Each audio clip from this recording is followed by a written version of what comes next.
Cut off के ऊपर क्या ओपिनियन है?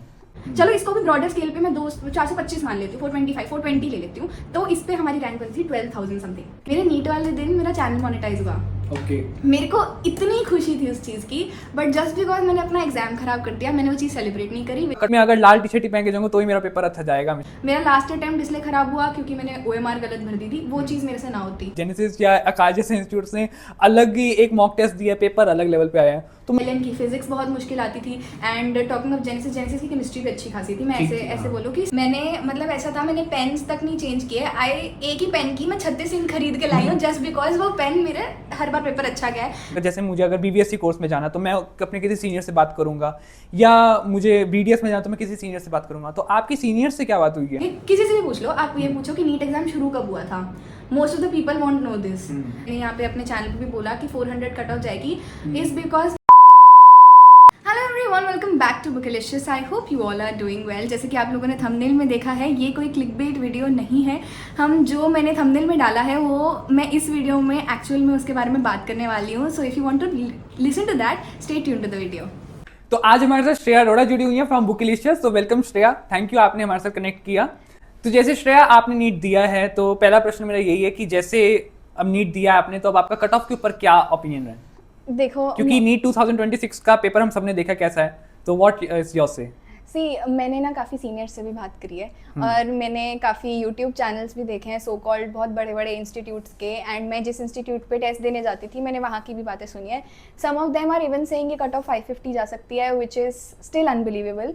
एंड अगर मैं किसी काउंसलर से बात करके आऊँ, जैसे आप लोगों ने भी की होगी कि काफ़ी काउंसलर्स आजकल बोल रहे हैं, some of them are even saying कि 600 से कम नहीं मिलेगा। इनफैक्ट मोशन एजुकेशन के भी यूट्यूब चैनल पे they are saying that 610 could be the cut off, which I think is quite high.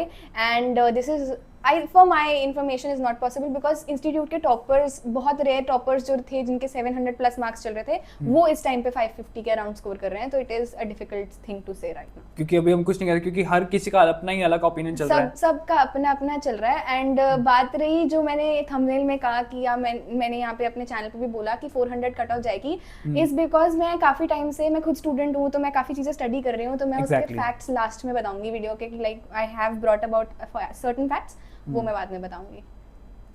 तो अब आप उन बच्चों को क्या गाइड करने वाली हैं जो अब नीट के लिए 2026 के लिए तैयारी कर रहे हैं? पता है, मेरे काफ़ी मतलब ऐसा था, मेरे YouTube चैनल पे भी काफ़ी ऐसे कमेंट्स आए हुए थे जिसमें पीपल आर डिसहार्टेंड और वो प्लान A से पहले लेके चल रहे हैं। सम आर सेइंग कि हम पहले से ही दूसरे एग्जाम्स की तैयारी कर देते हैं, सम आर सेइंग कि हम नीट छोड़ के CVT ही कर लेते हैं, which I think is totally baseless. भाई तुमने हमारा पेपर देख लिया, तुमने पिछले साल का भी देखा होगा, तो तुम ये कैसे कह सकते हो कि तुम्हारा पेपर भी वैसा आएगा? चलो मान लिया तुम्हारा भी वैसा आएगा, बट तुम्हारी तो मतलब माइंडसेट ही प्रिपेयर हो गया ना कि तुम्हारा पेपर मुश्किल आएगा। हमारा माइंडसेट वैसा नहीं था। तो अभी you still have something in hand, तो तुम्हें ना ये जूनियर्स को तो बिल्कुल नहीं सोचना चाहिए कि हमारा क्या होगा। हाँ, ड्रॉपर्स जो हैं, जिन्होंने ड्रॉप लेना है, वो सोच समझ के बात करें तो समझ भी आता है, बट अभी जूनियर्स को ये चीज़ नहीं सोचनी चाहिए कि नीट छोड़ देते हैं। क्योंकि जैसे अब है ना कि जिन बच्चों ने ऑलरेडी 3 अटेम्प्ट्स ले लिए नीट के लिए, अब उनको सोचना पड़ेगा कि हाँ, अगर चौथा लेना है कि नहीं लेना, बट जो हमारे जूनियर्स हैं उनको ये नहीं सोचना चाहिए। और एक ये क्वेश्चन जो बहुत मुझे लगता है हर बच्चे की लाइफ में होगा ही होगा, कि एक मिथ वो क्या फॉलो करते हैं। मतलब एक होता है ना, मिथ है यार मेरा, जैसे मेरा था कि मैं अगर लाल टी शर्ट ही पहन के जाऊंगा तो ही मेरा पेपर अच्छा जाएगा हमेशा। तो आपका भी ऐसा कुछ मिथ था? ऐसे मिथ मेरे इतने सारे थे। मैंने मतलब ऐसा था, मैंने पेन्स तक नहीं चेंज किए। एक ही पेन की मैं 36 इंक खरीद के लाई हूँ जस्ट बिकॉज वो पेन मेरे हर बार पेपर अच्छा गया है। एंड नो डाउट मैंने इंक्स तक कलेक्ट करी है उस पेन की। तो मिथ्स तो बहुत रहते हैं। मैंने अपने पूरे घर का वास्तुशास्त्र बदल डाला जस्ट बिकॉज दे सेड कि ईस्ट डायरेक्शन में पढ़ाई करोगे तो ज़्यादा फ्रूटफुल होगी वो पढ़ाई, बट ऐसा कुछ भी नहीं होता। It is just a myth, क्योंकि जब मैंने ईस्ट डायरेक्शन में पूरी पढ़ाई शिफ्ट करी तो वहाँ पे विंडो थी सामने, वहाँ पे सामने कभी बंदर कूद रहे हैं, कभी बिल्ली आ रही है, कभी कोई दूध वाला आके बेल बजा रहा है। So that is useless. अगर आप 2 साल से 3 साल से, इनफैक्ट मैं तो 9-10 स्टैंडर्ड से उस टेबल पे पढ़ाई कर रही थी, अब मैंने उसकी जगह बदल दी। मेरे लिए it was difficult to adapt to, तो वो चीज़ डिफिकल्ट है। एंड मोर ओवर ये भी कहा जाता है, मेरे को तो ये मिथ ही लगता है कि सुबह उठकर पढ़ना चाहिए, रात को पढ़ना चाहिए। It is just a myth. आप जिसको फॉलो करेंगे वो चीज़ आपकी आदत बन जाएगी। There is no such thing as night person या morning person. It is just जो आपको आदत पड़ जाती है आप वैसे बन जाते हो। एग्जैक्टली। और कोई एक ऐसा बिगेस्ट रिग्रेट जो आपको रहा अपनी नीट जर्नी में?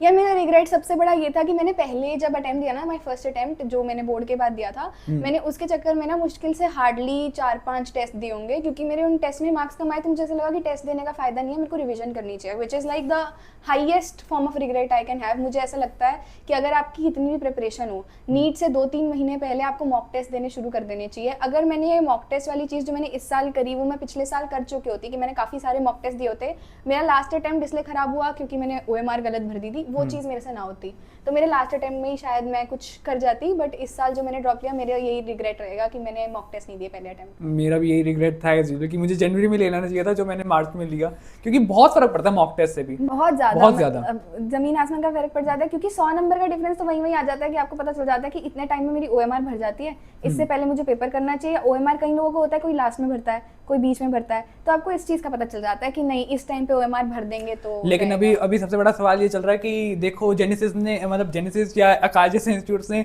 अलग ही एक मॉक टेस्ट दिया, पेपर अलग लेवल पे आया है, तो मुझे लगता है ये कहीं ना कहीं वो है कि मतलब NTA ने पेपर बनाया तो हम क्या कर सकते हैं। देखो पीछे के सिनेरियो के हिसाब से जो 24 का या 23 का 20 जितने भी पिछले 5 साल के पेपर थे उनके हिसाब से उनका लेवल हाई था। मतलब आकाश का भी मैंने जितना बायो हमने करी थी तो बायो भी आकाश की अच्छी खासी थी। वेयरएज टॉकिंग ऑफ एलन की फिजिक्स बहुत मुश्किल आती थी, एंड टॉकिंग ऑफ जेनेसिस की केमिस्ट्री भी अच्छी खासी थी। मैं ऐसे बोलूँ कि सारे एक सब्जेक्ट तो हाई लेवल पे लेके चलते थे। नीट वाले में भी आया तो वही सिनेरियो है कि एक सब्जेक्ट एक हाई लेवल पे था, बट एक्चुअल में हमारे को स्टेटमेंट बेस्ड असर्शन रीजन की उस टाइप की आदत नहीं थी कि हमें प्रैक्टिकल थिंकिंग क्वेश्चन दे देंगे, हमें ये कह देंगे कि सिनेरियोज इमेजिन करो पड़ोसी के बच्चा या एंड ऑल दैट। तो वो वही है कि उन्होंने जैसे बायो में भी उन्होंने क्या किया, 2 स्टेटमेंट से पहले ऊपर पैराग्राफ दे दिया पहले, और उसका कोई लिंक नहीं था और जस्ट टाइम पास था। एनीवेज, तो ये क्वेश्चन बहुत यूनिक है क्योंकि हर कोई पूछता है कि आपका नीट वाला दिन कैसा रहा, लेकिन मैं पूछ रहा हूँ कि आपका एक्सपीरियंस एक दिन पहले और एक दिन बाद स्ट्रेस लेवल पे आपका क्या था उसमें। देखो मैं बताती हूँ, when you give so many mock test ना, यही चीज़ जो मैं कह रही थी, मेरा रिग्रेट भी था। पहले साल जब मैं नीट के एक दिन पहले की बात करूँ, मैं इतनी परेशान थी, इतनी हाइपर एक्टिव, ओवर एक्साइटेड भी कह सकता है उस टाइम पे, कि मेरा ना टेम्पो ही बहुत हाई था, मेरे हार्मोनल लेवल ही हाई चला गया था, जिसकी वजह से मेरे नीट एग्जाम पे जो मैंने किया वो किया। बट इस बार जब मैं ड्रॉप ईयर की बात करती हूँ, I was at a certain level कि एक मॉक टेस्ट ही देने जा रहे हैं, let us just take this NEET exam also as a mock test, जाएंगे टेस्ट देंगे वापस आ जाएंगे।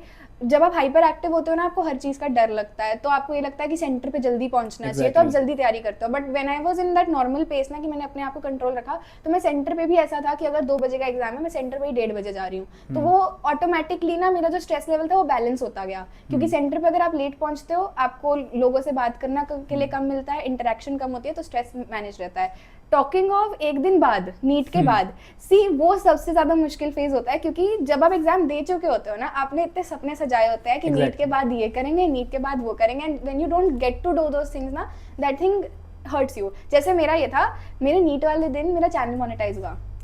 मेरे को इतनी खुशी थी उस चीज़ की, बट जस्ट बिकॉज मैंने अपना एग्जाम खराब कर दिया, मैंने वो चीज़ सेलिब्रेट नहीं करी, which is wrong on my part, या सही भी कह ले, क्योंकि मैं बहुत ज़्यादा स्ट्रेस्ड थी और वरिड थी कि क्या जाएगा क्या रहेगा, और मेरा इतना कम कभी मॉक टेस्ट में भी स्कोर नहीं आया जितना मेरा नीट में बना। So that is one thing. Score तो हमें लगता है सबका ही ऊपर नीचे चल रहा है, क्योंकि एक इंस्टीट्यूट कोई आंसर की दे रहा है, दूसरा कोई आंसर की दे रहा है, तो तभी मैं कह रही हूँ ना कि अगर एक इंस्टीट्यूट की आंसर की इतनी वैरी कर सकती है, तो कट ऑफ भी तो कितनी वैरी कर सकेगी। बिल्कुल, एग्जैक्टली। और लास्ट प्रश्न कि क्या सच में कट ऑफ 400 जा सकती है? मतलब ऐसे ये सच मान लिया है, अभी मिथ ही चल रहा है एक तरीके से? मेरे पास ये डेटा है, मैं आपको दिखा भी सकती हूँ ये डेटा, अगर आप अपनी ऑडियंस को दिखाना चाहें तो वो भी दिखा सकते हैं। मैं कोई नीट एक्सपर्ट नहीं हूँ, बट मैं काफ़ी सारे इंस्टीट्यूट को फॉलो कर रही हूँ, काफ़ी सारे लोगों से बात कर रही हूँ, मेरी सीनियर से भी बात करी है, तो उनका भी अलग अलग टेक है। अब जैसे आप ये देख लें, हम किसी से पूछेंगे, किसी से भी पूछ लो, आप ये पूछो कि नीट एग्जाम शुरू कब हुआ था, most of the people won't know this. Google पे सर्च करोगे तो वो लिखा हुआ है 2013 में शुरू हुआ था, बट अब एक्चुअल में देखोगे तो 2013 में उन्होंने अनाउंस किया था कि हम नीट एग्जाम लेंगे, बट शुरू नहीं हुआ था। एक्चुअल में नीट एग्जाम 2014 में कंडक्ट कराया गया था। जब वहाँ पे कंडक्ट कराया था तो हमारे पास नंबर ऑफ सीट्स काफी कम थी। 2014 की इनफैक्ट कट ऑफ वाज 450 के अराउंड। जनरल कैटेगरी में अगर हम मोटे मोटे तौर पे भी ले लें तब भी 468 पे लास्ट कॉलेज मिला था, और ये कौन सी रैंक की बात कर रही हूँ मैं? 10,000 रैंक की बात कर रही हूँ। ठीक है, अब हम बात करते हैं नंबर ऑफ कैंडिडेट्स। मैं मान सकती हूँ 7-8 लाख कैंडिडेट्स थे 2014 में, 2015 में 10 लाख के अराउंड होंगे, 2016 में 11 लाख के अराउंड थे। अब हम नंबर ऑफ कैंडिडेट्स इंक्रीज करें तो नंबर ऑफ सीट्स 2,000 इंक्रीज कर रही थी। Number of seats in 2016 was around 11,000 something और कट ऑफ टू 12,000 कुछ आई थिंक गवर्नमेंट कॉलेजेस की मैं बात करूँ गई थी।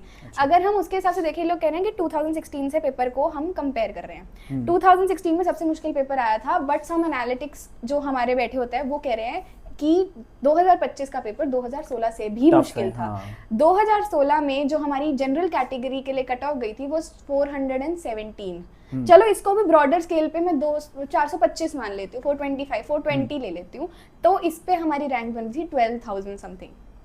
Whereas अगर मेरे को अब ये बोलेंगे कि मैं इन डेटा को कंपेयर कैसे करूँ, भाई जितने भी नीट के चैनल्स है किसको कंपेयर कर रहे हैं डेटा 2020 से लेके 2025 तक का, जबकि जो लेवल ऑफ पेपर है वो पिछले सालों का गया है। तो हमें उससे पीछे वाले साल कंपेयर करने चाहिए। अब इसमें मेरे को ये बोला जाएगा भाई उतने तो कॉलेजेस ही नहीं थे उस टाइम पे। तो अब ये देखो, अगर अभी वहाँ पे 11 लाख बच्चा अपीयर कर रहा है, 20 लाख बच्चा अब अपीयर कर रहा है, वहाँ पे अगर सिर्फ 12,000 तक गवर्नमेंट सीट्स थी, अब ऑलमोस्ट 29,000 तक गवर्नमेंट सीट्स हैं। तो अगर हम रेशो देखेंगे जो सीट्स का है, पर स्टूडेंट पर सीट का रेशो जाएगा, वो ऑलमोस्ट सेम ही आएगा। तो मुझे ऐसा लगता है why should we stop hoping. Okay, तो आपकी कोई सीनियर से बात हुई है? जैसे क्योंकि बच्चों का रहता है ना सीनियर्स का कनेक्ट करना है, जैसे मैंने सीनियर से कनेक्ट किया कि मानो अगर मुझे जैसे MBBS में नहीं मिलता था अगर, तो if I go for BBSc और BDS कोर्स, तो मैं सीनियर से बात करूँ कि आप मुझे सजेस्ट करो। तो आपकी वैसे कोई बात हुई है सीनियर्स वगैरह से? मेरे जितने फ्रेंड्स हैं ना मोस्टली वो सारे सीनियर्स ही हैं मेरे। तो मेरी जो बेस्ट फ्रेंड है she is right now in a private medical college, और उसका ना last time score I think around 630 के अराउंड उसका स्कोर था। तो she just told me one thing, कहती कि चाहे जितने भी बड़े बड़े मीडिया चैनल्स हो गए, चाहे ये बड़े बड़े इंस्टीट्यूट्स हैं, आकाश, LN, जिनके मैं नाम ले रही हूँ यहाँ पे, बट वो यही है कि लास्ट ईयर तक वो कट ऑफ बता रहे थे कि 610 620 ±5 पे आपको कॉलेज मिल जाएगा। And last year cut off कितनी गई? 652। एंड आई थिंक उस पर भी कोई अच्छा कॉलेज नहीं मिला। 660 वाले को भी एक कॉम्प्रोमाइज कॉलेज ही लेना पड़ा। तो इस बार भी वो कह रही है कि देख होप मत रख, क्योंकि इन्होंने क्या बोला है 550 600, कहते हैं इनको भी कुछ नहीं पता, they are also just analysing and they are just also predicting. इनको कुछ नहीं पता। जब तक NT का कोई डेटा हमारे पास नहीं आ जाता तब तक हम ये नहीं कह सकते कि हमें कॉलेज मिलेगा नहीं मिलेगा। तो एटलीस्ट एक 430 440 वाले बच्चे को होप रखनी चाहिए। There is no harm in keeping a hope. And on top of it आपको ऑप्शंस तो देखो सारे एक्सप्लोर करते हैं, तो वो भी एक्सप्लोर करके रखना चाहिए। So thank you so much everyone for watching the video. I hope you liked it, and if you want to, you can also subscribe to my channel and follow Chats on YouTube. Thank you so much.